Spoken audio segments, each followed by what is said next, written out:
The New York Times is shifting its coverage from Russia to racism.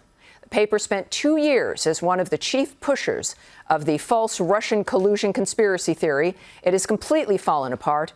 The paper recently held a crisis town hall meeting discussing how to shift from the Russia hoax story to a Trump is a racist spin going into 2020. This meeting was not meant for public, but a recording of it was leaked and published by Slate on Thursday. The meeting consisted of Times staffers, executive editor Dean Baquet, and Times publisher A.G. Sulzberger. The catalyst for the crisis meeting was over the Times' controversial headline, "From Trump urges unity versus racism to assailing hate but not guns." But the focus of the meeting quickly shifted to how the Times would shift its narrative about Trump from Trump Russia to Trump racist. Part of what he was saying at this meeting. Race in the next year is going to be a huge part of the American story. And I mean race in terms of not only African Americans and their relationship with Donald Trump, but Latinos and immigration. A direct quote from Times executive editor Baquet: "We built our newsroom to cover one story, Russia collusion, and we did it truly well," Baquet said. "Now we have to regroup and shift resources and emphasize to take on a different story." Baquet adds, "We've got to change. The Times must write more deeply about the country, race, and other divisions." Baquet agreed with this, but added that the Times needs to be subtle. Though Times staff wanted to outright say Trump is racist, Baquet urged staffers to be more subtle, to lead readers to the conclusion that Trump is racist rather than outright saying so. It was revealing in the sense that they admitted that they were unable to take out Trump.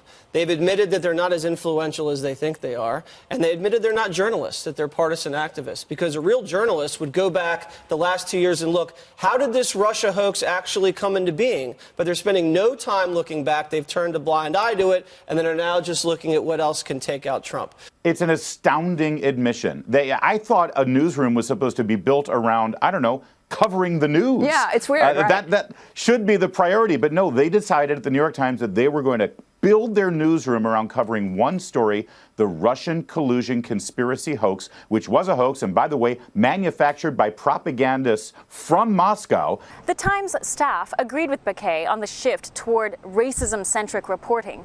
One Times staffer said racism and white supremacy is a foundation of America, saying, quote, "Racism is in everything. It should be considered in our science reporting, in our culture reporting, in our national reporting." Race in the next year, and I think this is, to be frank, what I would hope you come away from this discussion with.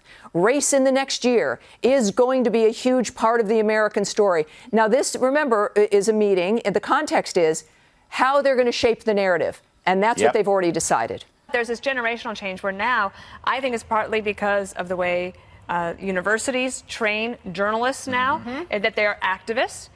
Yeah, and Tammy, the two stories, the Russian conspiracy collusion hoax and this racism story, they have one common denominator, and that is it's going to pit Americans against each other. It is going to divide us for the first half of the Trump presidency with this shadow hanging over from before he was even inaugurated. It's horrible. It painted the picture of a president as a puppet of a foreign government, and those of us who support him as stooges of Vladimir Putin, that divided us, and now this will divide us along racial terms. The New York Times is working against this country. Donald Trump publicly and unapologetically embraced the political strategy of hate, racism, and division. He's a man who cozies up to the white supremacists. It has been about trying to divide us in a way that has been about trying to sow hate and division among us. We have a president of the United States who is a racist. This is a guy who is worse than a racist. He is actually using racist tropes and racial language for political gain. The curtain is now pulled back. We see this, and we're surprised. The rest of the media smirks because it's been this way all along. The problem, so why are they doing it? Is because racism is a quantity where in the media the demand exceeds the supply. It is notable that the New York Times has been funded and subsidized by the wealthiest, most powerful man in Mexico, Carlos Slim. The Mexican media mogul is the 5th wealthiest man in the world. Slim saved the Times from ruin back in '09, and Slim is the single largest shareholder of the Times today, a publicly traded company. Slim is a powerful force in Mexico. It is often said Slim controls Mexico through his close relationships with Mexican presidents over the decades. And by this estimation, some say the New York Times is essentially an extension of Mexico, a story that the Times fails to mention in its coverage of President Trump.